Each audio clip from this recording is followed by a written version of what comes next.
As ordinarily laymen, we think that our mind is a part and parcel of our body, because it is especially the brain in the uppermost part of our body that thinks. We experience this thinking as a process of, in fact, our entire mind, we think is a process of thinking, and that is how we experience our mind. Without thinking, we don't experience mind, and we don't experience a mind without thinking. And when there is thinking, behind that thinking there is a knowing nature of the mind. Knowing nature is the basis of our mind. It is this knowing that leads to our thinking. We think of things that comes to our knowing, comes to our knowledge, comes to our sensation. When we become aware of things and beings, we go on thinking of what we become aware of. That is our process of thinking, and it is a natural process. It is not an action that is done deliberately, but that happens automatically. Our mind is always thinking. In fact, even when we are asleep, the thinking of mind we experience as our dreams. Mind is active, even according to science, during our sleep too. We are supposed to die only when our mind is not functioning, when our mind is not thinking. However, experience of those who meditate shows that mind can be separate from the body. In their deep meditation, those who meditate experience that their mind, that knowing nature, is away from the body, and they see their own body as if they are away from the body somewhere in the sky. This is an experience not of those who meditate, but those who undergo clinical death, especially when they are under anesthesia and under operation. Doctors have reported the body dies and they bring back life to the body through their techniques. Body dies means when the heart function stops. Heart stops and the brain stops thereafter, because no oxygen is supplied from the heart, no blood is supplied from the heart to the brain, and the brain also does not function. During such periods, when the heart and the brain are dead, when the body is dead, clinically dead, some have experienced they have been hovering over their body. They see their body below them, they see the doctors attending to their body, and they hear what they speak, but we have not got records of the experiences where such a mind was thinking. Therefore, we can suggest the mind above the body in clinical death is the knowing nature of our mind. And it is an independent nature, and it is the background of our mind. It is on that background called knowing nature, the thinking process is played or going on. This thinking process, according to Buddha's first period of joy, stopped at his enlightenment. Only awareness was there. Only the knowing nature was there without the thinking process. Even the words used by the Buddha in his first period of joy is visankara gatan chittam. Literally it means the thinking process came to an end. There was no thinking. Thinking process comes to an end completely on two occasions. One, when the enlightened ones finally passed away at their death. That is called parinibbana. After parinibbana, there is no awareness of the sensory experiences. And before parinibbana, before the final passing away of the enlightened ones, they can get absorbed in a trance called Sanya Vedaita Nirodha. Sanya means signals coming from the sense organs. Vedaita means knowing it, becoming aware of it, becoming conscious of it. In fact, scientists now say that there is consciousness and there is a knowing nature in every physical matter, in every physical item, because they function in a pattern, laid down pattern. For example, atoms are behaving in a specific laid down pattern. Electrons are moving around the nucleus, and the subarticle particles called protons and neutrons are rotating around themselves. The entire atom is active and automatically active, and the scientists believe that there is some kind of consciousness actuating atoms. Not only atoms, everything. Every cell has a mind, has a consciousness according to their figure. And that is true, because the Buddha in the Rohitassa Sutta has said, Vyamatta kalebere panyapemi lokanta. This comes in the Samyutta Nikaya, volume 1, in the Devaputta Sampayutta. The discourse starts at page 118, but this statement comes in page 120. Imasminyeva vyamatta kalebere satanyimi samaneke lokancha. Buddha says, our world is in the physical body that is about 6 feet. Here, the loka refers to our mind.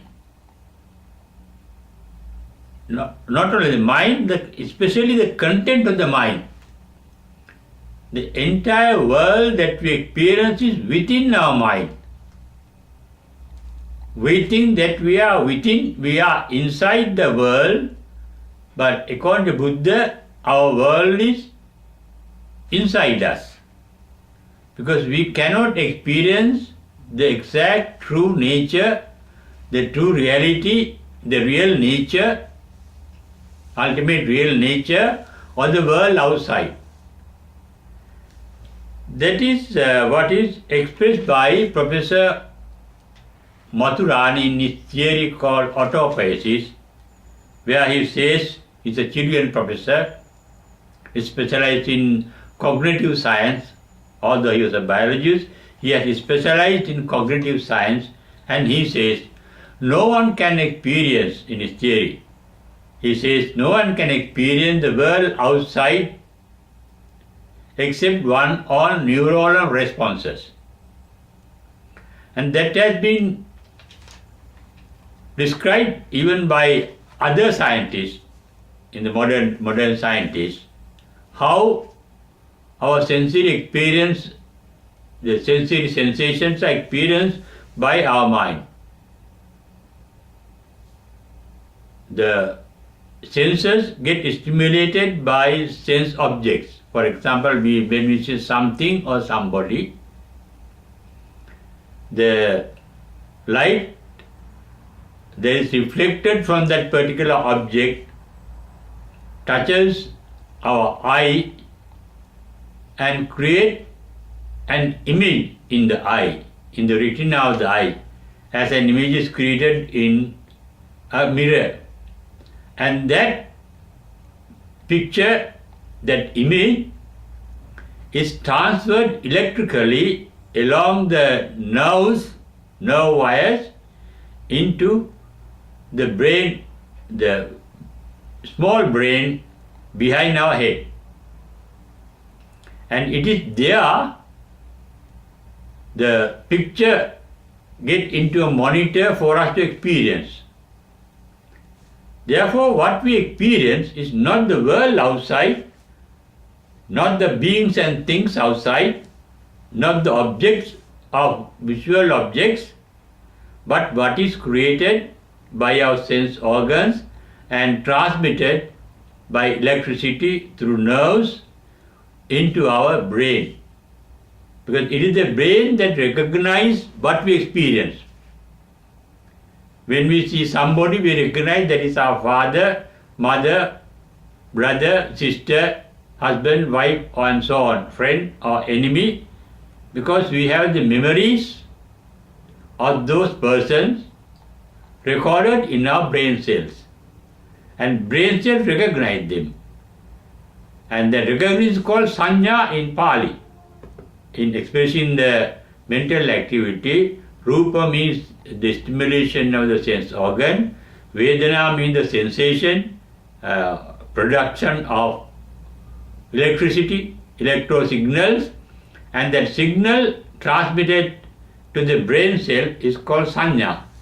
Sanya is the signal. The meaning of the word sanya is signal. The sense organ called eye signals the information to the brain for it to recognize. And the recognition we visualize, we see. That is, we see not by the eye, we see mentally. Recognition done not by the eye, but by the brain. The eye, the retina is only like a mirror, it reflects. The mirror cannot think, the mirror cannot recognize. But our mind can recognize with the help of the past memories recorded in the brain cells. That is how our thinking process functions. We experience our mind as a thinking process, a stream of thinking. But in fact, thinking is the content of our mind.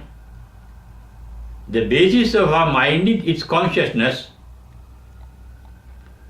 the capacity to know what our sense organs experience. According to the experience of those who are meditating and those who have undergone clinical death and experience their body being lying below them, and they are observing how the doctors, nurses are trying to get life back to the body, they could describe after they are born again in the body as they happen. And those near-death experiences show that body is not a part, that mind is not a part and parcel of our body. It can exist away from the body. That is what the enlightened wants to experience. Now, according to their experiences, mind is one thing, one entity, one Dhamma, and mind is another Dhamma. though they are related to each other, mind is a separate entity, the body is a separate entity. Not only body, the sensation, Vedana, Rupa, they say, Rupa, the body, the form, is a separate entity. Vedana, the electrical sensation, is a separate item. It happens, for example, when we see somebody or something, the light reflected from that particular object of the eye touches the eye and come in contact with the electrons round the atoms of the eye. And the light is also a flow of electrons. The electrons in the light waves and the electrons in the eye come in contact with each other and it generates electricity, a minor form of electricity. And that electricity generates a signal to be sent through nerve wires onto the brain to recognize what that particular object is. That is how we recognize a picture of father, mother, brother, sister, friend, enemy, wife, children, etc. Recognition is possible with the memories recorded in the brain cells.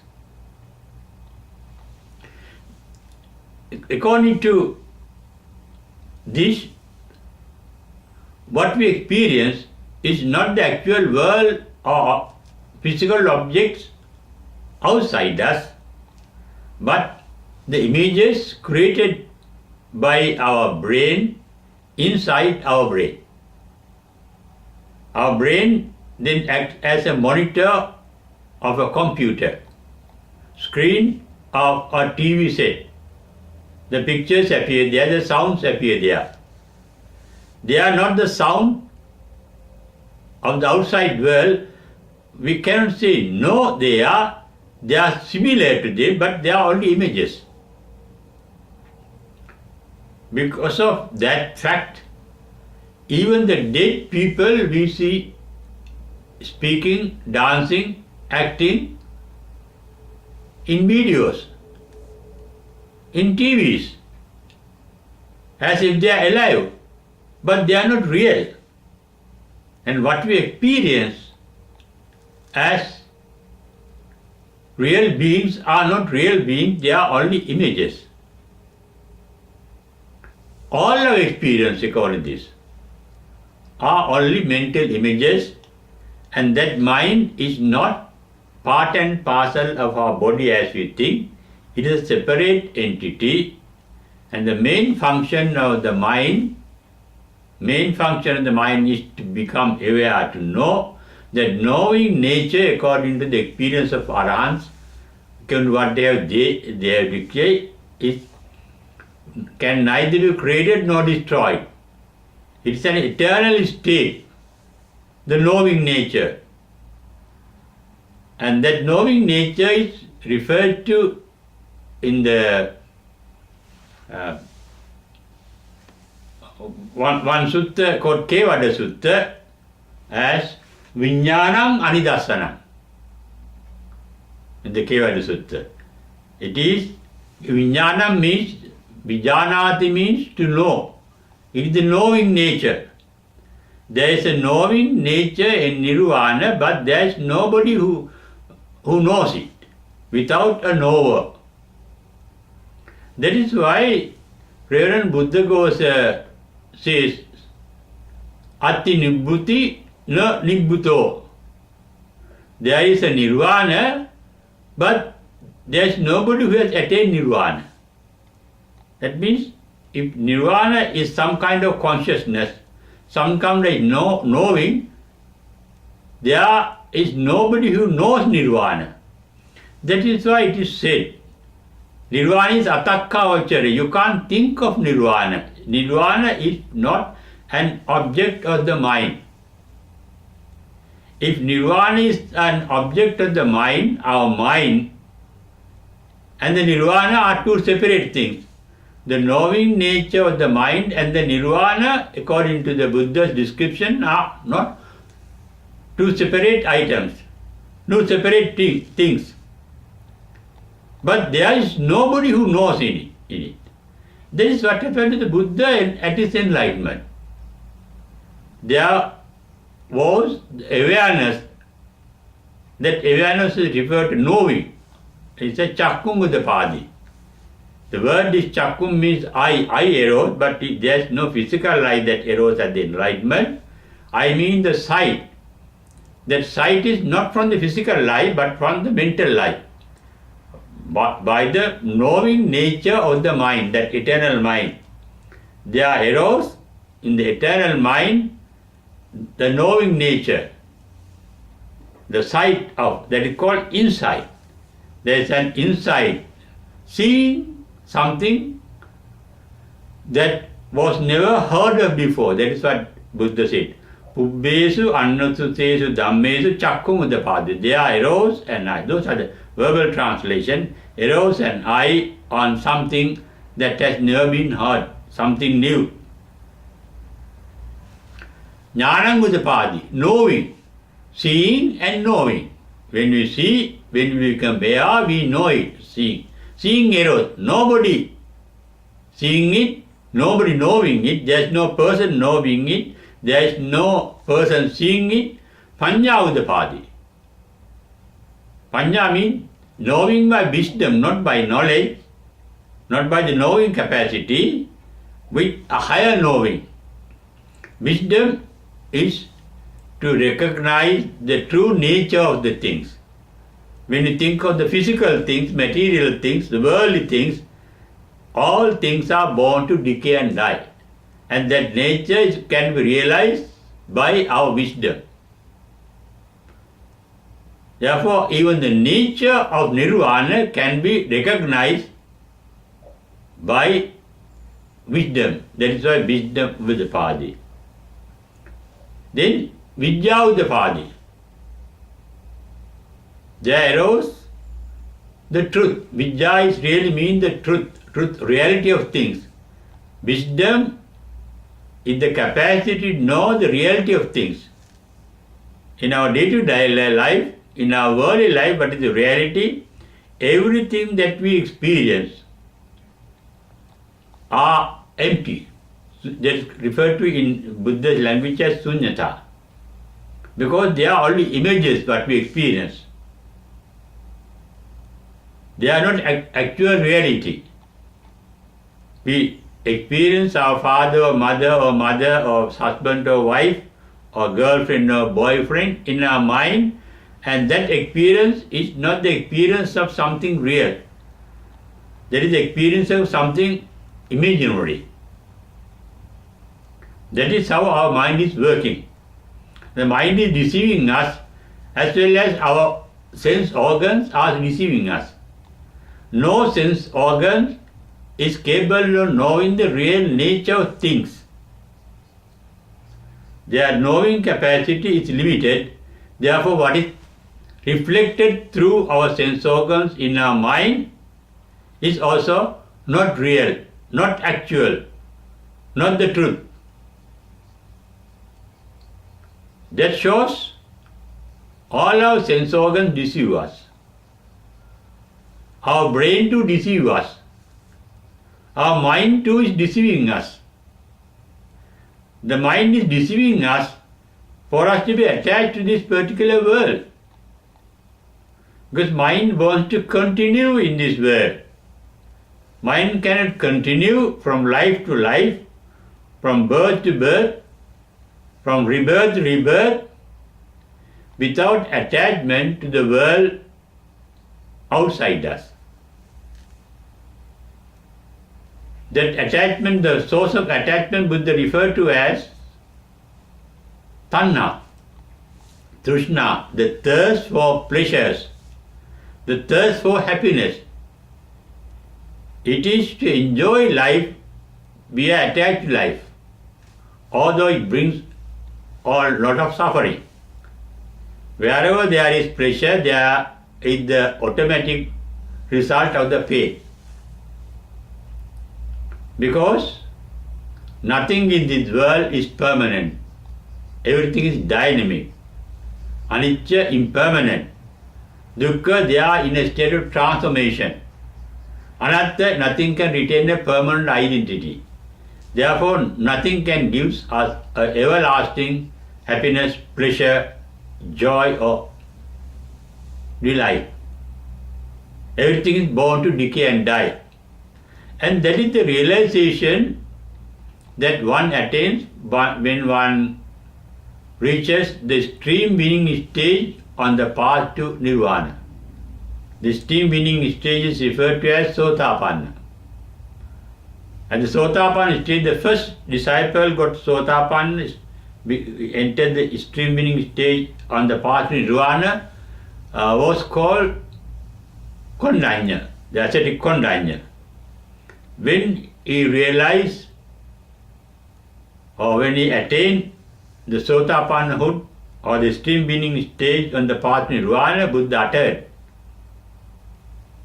Anya Kondanyasa, Dhammachakkum Uddapadi. He read, there arose the insight into the Dhamma, the real nature of things. What is the real nature of things? They are the Dhamma truth.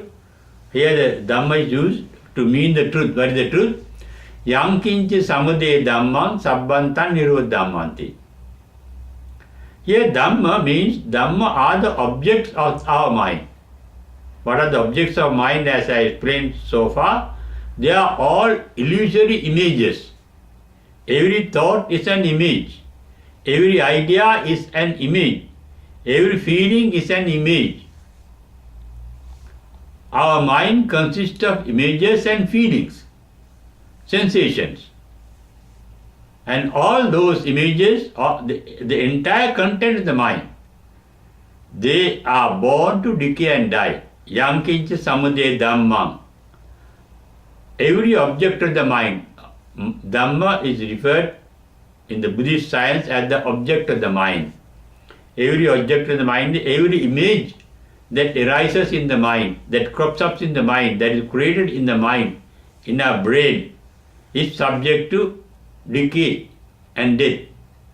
Yanki samudaya dhamma, whatever that arises, whatever mental phenomenon that arises, passes away. Sabbam tan nirodhammanti. All those phenomena pass away. Nothing can retain. No thought can stay long. Every thought appears to disappear then and there. It is a continuation of the same thought form that we experience as a thought process. But that thought process contains bit of every item of thought. Every thought is a spark of the light. Buddha referred to our original mind as a very pure state of mind that is called Pabhassara Midam Bhikkhave Chitta. He has mentioned this in the Anguttara Nikaya, volume 1, page 18, in the Ekaka Nikata of the Sukhavarga. It says, Pabhassara Midam Bhikkhave Chittam Tanchako Agantuke Upakkilese Upakkilito. Our original mind is brilliant, bright, luminous, radiant, but it got polluted by upakkilese, mental defilement. What are mental defilement? All thoughts are mental defilements. That formation of thought is defiling the original purity of the mind. Although our unenlightened mind is originally pure, behind that purity there is the capacity for it to be impure, for it to be polluted. What is that capacity? It has to capacity to give rise to thoughts. The original mind is called Bhavanga Chitta, and that Bhavanga Chitta process can be arrested by a sense object. to start a process of thinking. And that arresting is called bhavanga chalana, vibration. Chalana means vibration. This vibration means that non-vibrant, non-thinking. The original mind, the basic mind is not thinking, but it is aware. When something comes to its awareness, it starts thinking. And thinking leads to the defilement in the mind, corruption of the mind, pollution of the mind.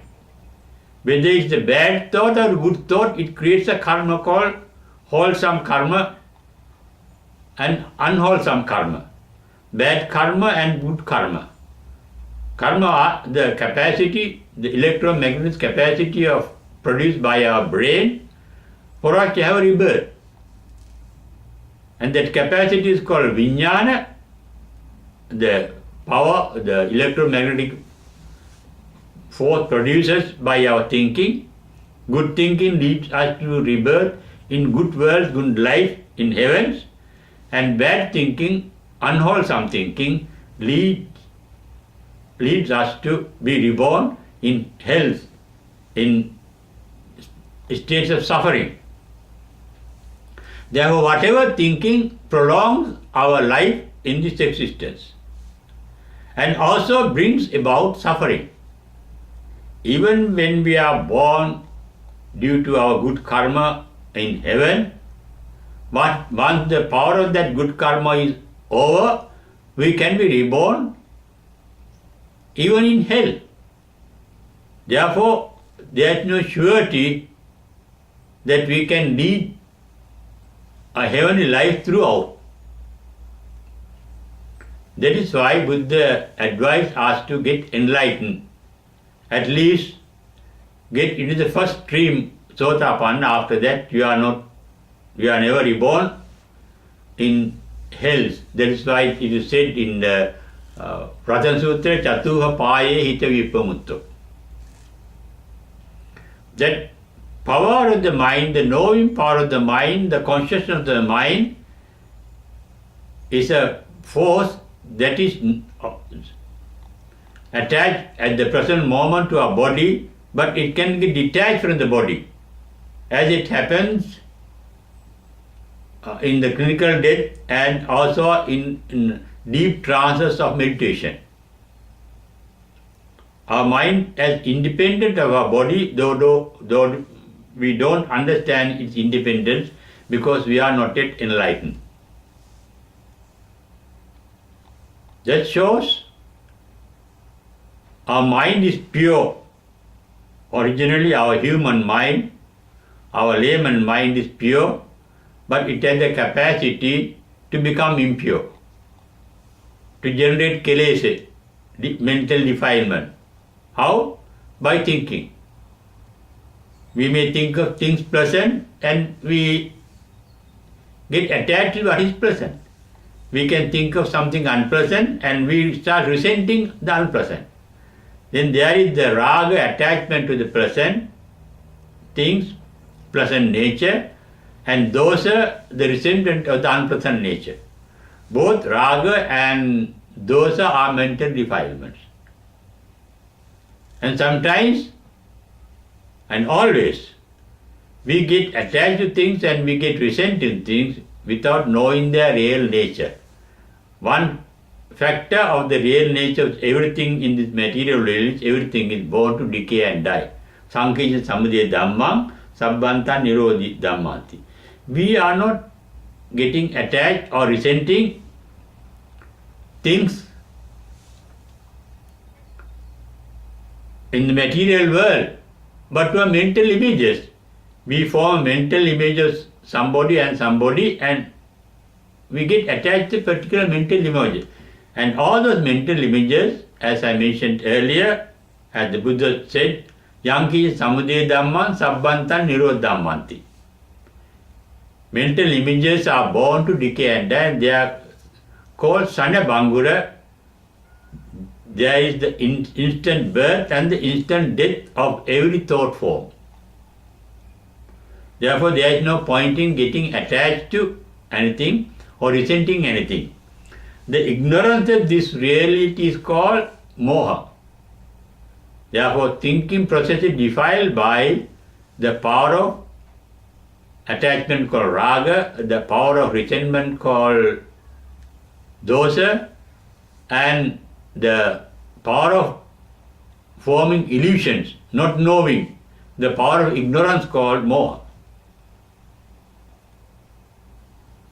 Once those powers are exterminated, we get enlightened. How we get enlightened? By realizing the true nature of things. What things? Our mental images. What we experience, all what we experience are mental images, and all those images are impermanent, anicca, dukkha, they are in a state of transformation. Anatta, they cannot be retained in the same identity. And once we realize this, we are free from attachment, resentment, and ignorance. Ignorance is not knowing the reality. When we know the reality, we are not ignorant. We can face things as they are. And facing things as they are called yata bhuta jnana dassana. Seeing things as they are. Jnana dassana means seeing things. That means accepting things as they are. And yata labha santutti means we can be content with things as they are because that is their nature. And we accept things as they are, then we are in a blissful state of mind at that particular knowing nature is there. And when you are maintaining a mind free from attachment, resentment and ignorance, no vijnana is created. No electromagnetic power is created for our life to be transmitted to another life, another body. No transmission is possible because our mind is free from electromagnetism. But in the enlightened, instead of electricity, there is magnetism, and we cannot explain and we cannot understand what happens to the mind after parinibbana. But Buddha has mentioned, one cannot say the Buddha is no more living after parinibbana or the Buddha is living after parinibbana. Buddha is not living after parinibbana because that form, the mental form and the physical form get extinct at the parinibbana. We cannot say Buddha is no more because that energy, according to the modern science, energy can neither be created nor destroyed. We all are made of universal energy, and it is the universal energy that leads to our thinking, the activity of the thinking, and escaping from that universal energy is the final cessation from physical and mental life in this particular world at the parinibbana, or what is called parinirvana in Sanskrit. And that is the ideal state, but we can get automatically enlightened to reach that state when we live constantly full of awareness with wisdom. That is called sati sampajanya. Sati means awareness, the knowing nature of the mind maintained, and sampajanya means with wisdom, knowing things as they are. It is the capacity of wisdom to see things as they are. What is the things as they are? Everything is born to decay and die. Everything is dynamic, in a state of transformation, and unable to retain a permanent identity. Dynamism, universal dynamism, or created by universal energy, the nature of universality is dynamic. It is called anicca. Dukkha means this transformation of universal energy. Everything is getting transformed from one state to another state. And anattata is the non-retainability of a permanent identity. That is the nature of the physical world, the material world. That is the worldly nature. That worldly nature is based on something that is not worldly. And the worldly nature is called Laukika or Loka. Loka is the world created in our mind. Rohita Sutta I referred to says our entire world is in our mind. That's a creation subject to birth, decay and death. But there's a state and emptiness that is permanent. Now, for example, the emptiness of the universe. Nobody has created and nobody can destroy. It is an eternal nature. And there is also an eternal nature behind all these temporal natures.